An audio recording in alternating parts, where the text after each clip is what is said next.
We understand things that are familiar to us. It gives us a sense of security to look at the state of the world today through our preferred lenses, whether we live in Europe, the US, the Middle East, or South America. But in reality, our perceptions differ depending on where we live, and our geopolitics aren't as simple as we may think. Good evening, my name is Maja Mazurkiewicz, and welcome to the Anatomy of Disinformation. Influence operations tend to follow similar patterns, but that doesn't mean they're all the same. Malicious actors who try to sway public opinion, shift votes, and polarize societies know exactly what the situation is on the ground and what narratives are going to resonate with their target audience. Today, we take a closer look at what's happening in Brazil and the Middle East, and what the hybrid war we are all talking about actually is.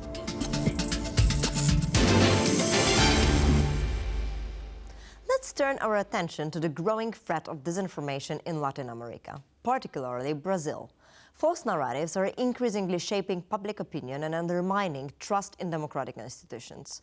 What's driving this surge in disinformation and who benefits from it? Our guest tonight will help us to unpack these questions and explore what can be done to fight back. Flora Rebelo Arduini, Senior Strategic Advisor. She's an expert in business and international human rights law, specializing in disinformation on social media and its societal impacts. In 2018, Flora developed a methodology using OSINT tools to map disinformation networks with her investigations cited by the European Commission and the United Nations. Originally from Brazil, she holds a cum laude LLM from Maastricht University and has authored academic articles and editorials in prominent publications. Flora, welcome, and thank you so much for joining us from London today. And thank you for having me. Today we're talking about Brazil and Latin America, and that's particularly the region that is also hugely affected by disinformation. But I would say not that many people are working on this issue, at least in Europe or US. But recently there was Bolsonaro that was quite heavily accused on using disinformation as well, also accused by the Supreme Court in Brazil to attempt the coup d'état, and he is facing some years in jail, right? Exactly, Maya, thank you for having me. Yes, Bolsonaro and his closest allies have been finally charged for trying a coup d'état in Brazil in 2022. What happened in Brazil at that time, there was a whole invasion of the capital, Brasilia, which was a copy and paste of what happened in the US in 2020. Unfortunately, in Brazil, the far right is very much inspired by what happens in the US. And we're seeing this ever since Trump's first term. What happened recently is that the Supreme Court has officially charged Bolsonaro and his allies for this coup d'etat, which the main tactic in the public face, at least, was using social media to spread disinformation about the electoral system, disinformation and hate speech against its opponents, and inciting a military coup in the country. So these are extremely serious charges against a former president. And I dare to say that Brazil is really at the forefront right now on how to hold accountable politicians that misuse the public machinery, using disinformation as a weapon to destroy democracy, basically. Exactly, because usually we talk about FIMI, so the foreign information manipulation interference, and in here we are talking about the domestic influence operations. Exactly. That's a great point, actually, because Bolsonaro had what is known as a hate cabinet. This hate cabinet was institutionalized ever since Bolsonaro got elected on his first term in 2018. And this hate cabinet had a whole structure within the government using public money to spread disinformation. And that's really quite unprecedented, I would say, right? That a public machinery is so well known and so well used in a democratic country. Unfortunately, it had huge consequences, including during the pandemic, the COVID-19 pandemic. Right now, the Supreme Court is doing a thorough investigation against the individuals that were working in this hate cabinet. Several influencers, for example, are now considering exiled because they are facing jail time in Brazil because they contributed actively and were making money and profiting from this hate speech institutionalized by the Bolsonaro government. And what were the tactics and techniques that he used, mostly in the social media, or they were also using the public TV, for example? It was mostly social media. Brazil, fortunately, has a very strong judiciary system. It has a very strong, still a very strong media freedom. And so what he would usually do is using social media because until now, we don't have a specific laws to regulate big tech and social media operations. And so at the time, it was all very new. Right in the 2018, 2019, everything was still being very much hands-on, trying different techniques and different tactics on how to persuade the public. The most common tactic was actually social media and creating viral and repetitive content and ads. The Bolsonaro government used a lot of ads, paid ads. So they were not only, the social media companies were not only monetizing, but also allowing disinformation and other sorts of hate speech. Any specific narratives that were visible there? Influence operations? Yes. So in Brazil, it's very political. It's very harsh. For example, in Europe, it's very common that you see narrative against minorities or marginalized groups such as migrants or LGBTQ groups. In Brazil, it was mostly political, straightforward against opponents, political opponents of Bolsonaro. So they would pretend that they were creating these absurd laws as proposals for a new government. They will create lies about opponents being arrested or being entangled with narco traffic, for example. So it was usually mostly focused on political opponents and creating fake political proposals that never really existed. And when Lula got elected and during the last year's elections, also those tactics were visible? Absolutely. So what happened, for example, in these last elections, the last presidential elections, obviously Bolsonaro still had the entire state and public machinery at his disposal. There is one specific holiday in Brazil, which is the September 7th. It's the Independence Day. It's a huge, important date for Brazilians. It's a huge holiday. There are usually marches to commemorate and, and enhance national pride that we are now an independent country, etc. So on September 7th, what Bolsonaro did with public money was turn this date. For the 4 years he was in charge, he turned September 7th as a date to enhance the call for a military coup. So since the year Bolsonaro got elected, September 7th became a date to use the public machinery money to call people for a military coup, which is absurd, right? So for all these years, that's what Bolsonaro was doing, using the public money. And the last year before the election, the marches of September 7th were absurdly huge. He poured tens of millions of reais, calling people to the streets, already preparing and laying the ground for a potential loss of the presidential elections. So basically, he was laying the ground, just like Trump did for the 2020 elections. Bolsonaro also laid the ground to prepare people to come to Brasilia, which is the capital, and take the power by force and really support a military coup in case Bolsonaro lost. So that was, I would say, the biggest, most visible use of social media machinery and also public machinery to call for a military coup. You've said that the schemes are very similar to the ones that were happening in US, especially with the far right. Do you see also other connections in there? In the US, everything that happens in the US has a huge influence in Latin America. We know this is true for the rest of the world. But we also have to be aware that when we consider Latinos, and when we say Latinos, it's usually Spanish-speaking individuals.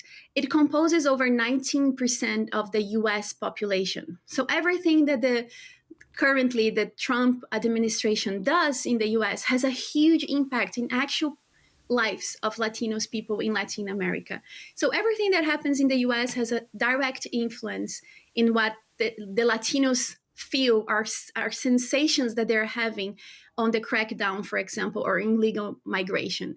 Another example is that in Brazil specifically, the far right is absolutely inspired by the far right in the US. So everything that happens in the US, it's used as a playbook in Brazilian politics. Bolsonaro has been very straightforward, for example, that he's using this playbook to strengthen the far right in Brazil. His sons, which are also politicians, many of them, flew to the US now, escaping potential arrests because they're saying that the current investigations against Bolsonaro and his allies are actually freedom of speech crackdown, which is obviously a speech that we've been hearing over and over again. Flora, thank you so much for showing us what is happening in Brazil. And Brazil, as holding the presidency of BRICS this year, is definitely a country to watch. Thank you so much. Thank you so much for having me. Negotiations in Riyadh are over, but the war in Ukraine doesn't seem to have moved an inch closer to its end. Perhaps Russia had other businesses to attend to in the Saudi capital. And what does Iran and Sudanese gold have to do with all of that? Let's take a look.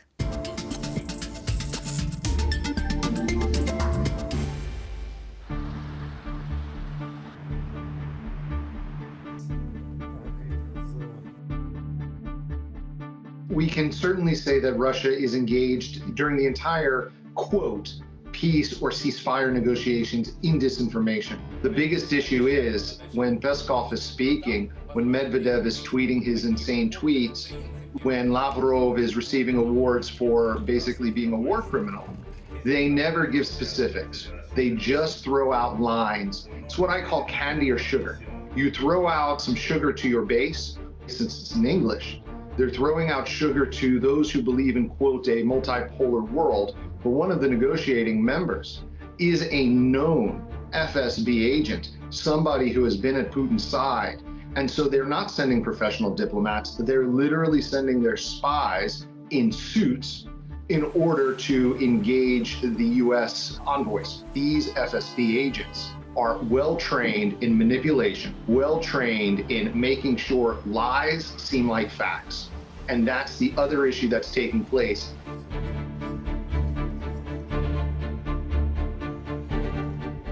The pragmatic vision of Russia engaging in Riyadh and wherever else these meetings are taking place is to ensure that they continuously push time out to make it look as though they are reliable, potentially responsible partners in these bilateral talks. And as such, they're able to continuously renew their war machine.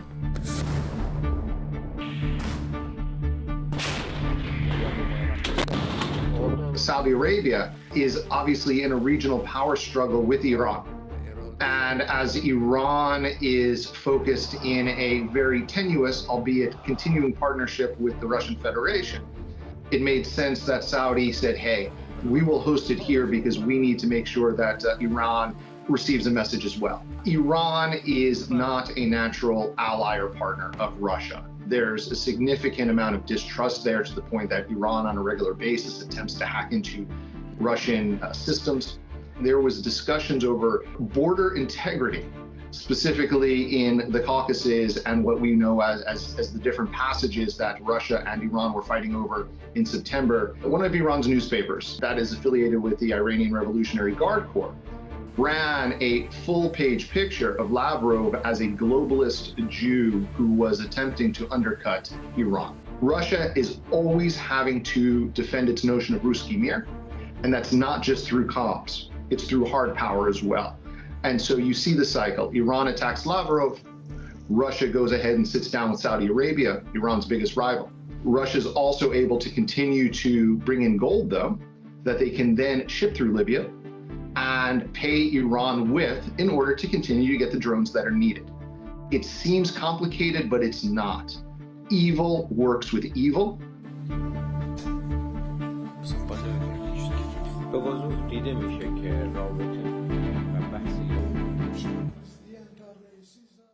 Next, we're joined by Dr. Jacek Raubo to dive deeper into the intersection of geopolitics and disinformation, from the shifting dynamics in the Middle East to the growing use of hybrid warfare tactics.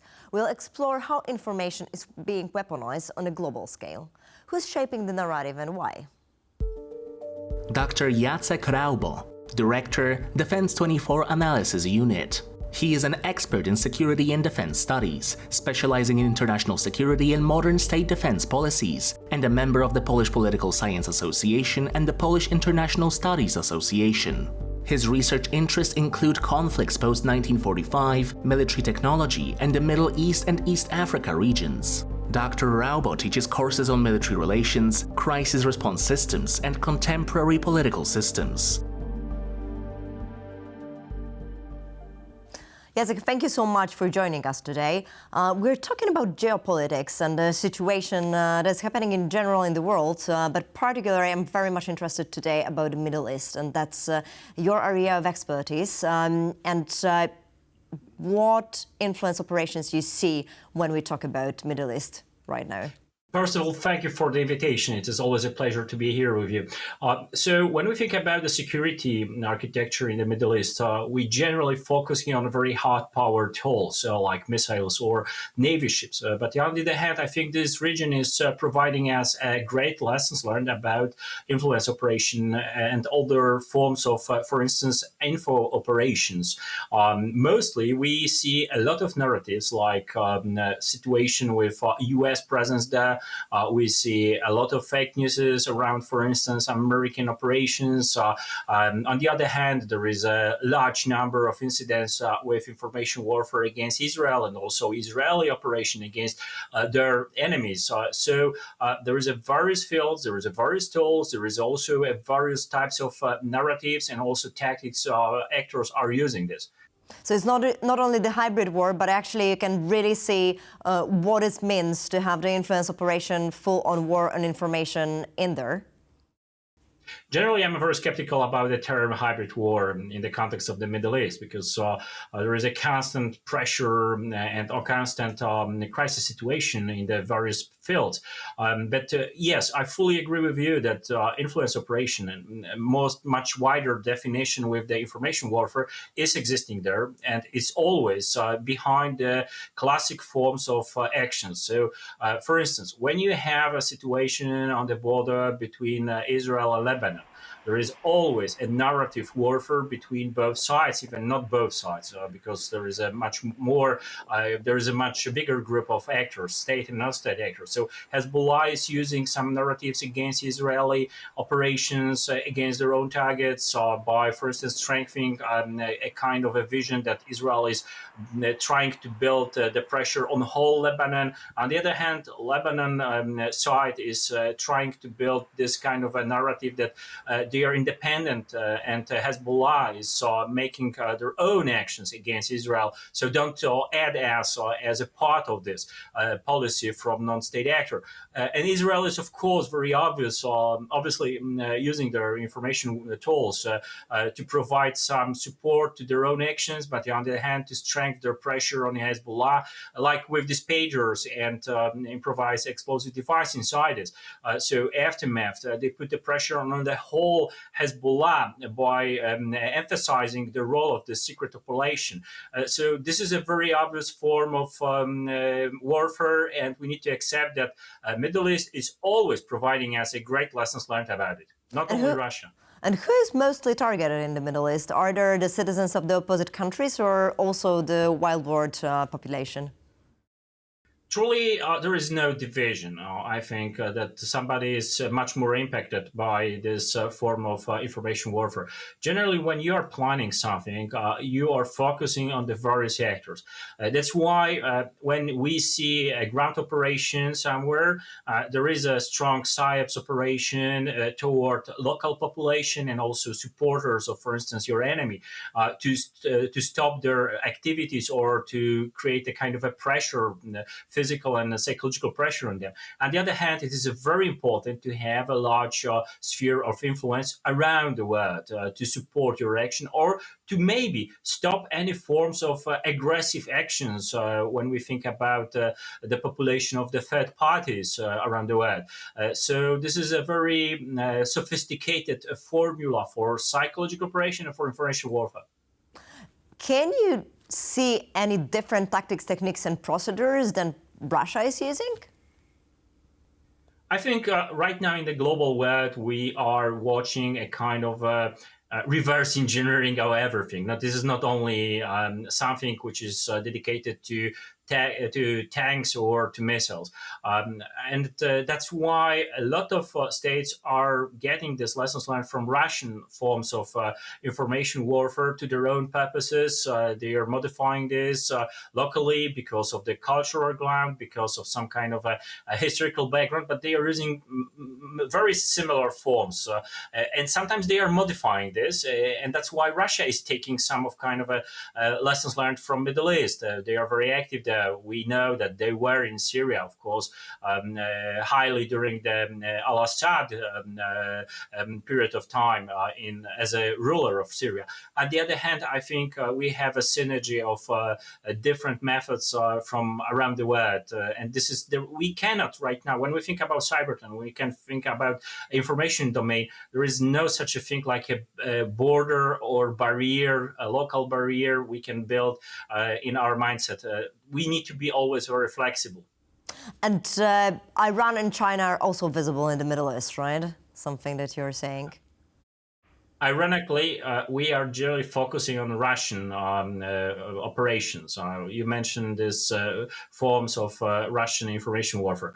But China is much more clandestine. China is trying to be the key element of every games inside the Middle East. They are very visible in Iran. They are visible in Kingdom of Saudi Arabia, in United Arab Emirates.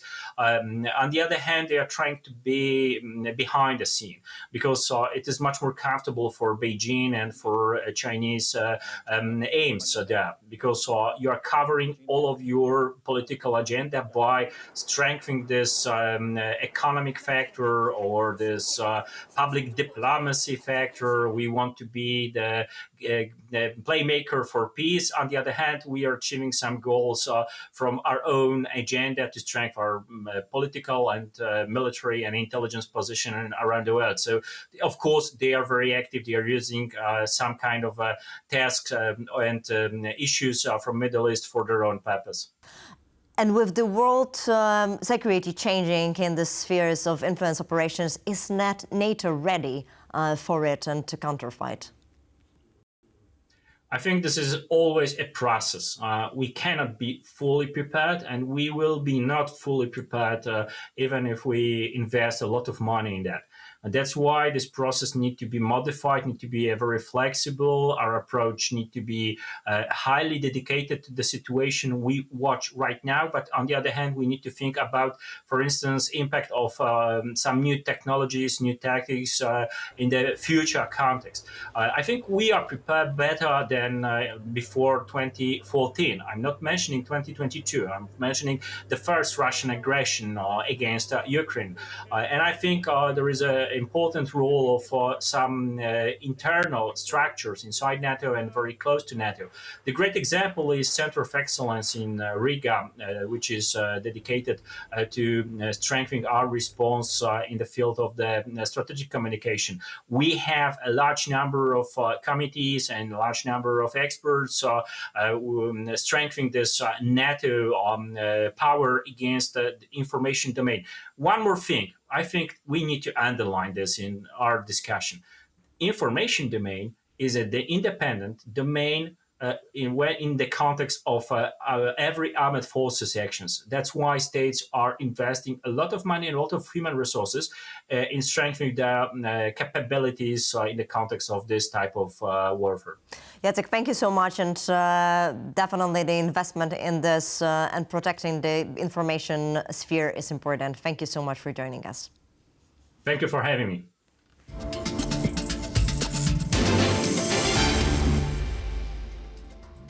Tonight's conversations showed just how powerful and dangerous disinformation has become in shaping our world. From Latin America to the Middle East, false narratives are not just distorting facts, but influencing elections, fueling fear, and even changing the course of conflict. In Brazil, disinformation campaigns have fueled political unrest and undermined trust in democratic institutions. In the Middle East, we've seen how false narratives are used alongside military tactics to destabilize the entire region. These are not isolated incidents. They are part of a global pattern. That's why it's more important than ever to question what we see, think critically, and protect the integrity of information. So till next time, keep calm and think deeply.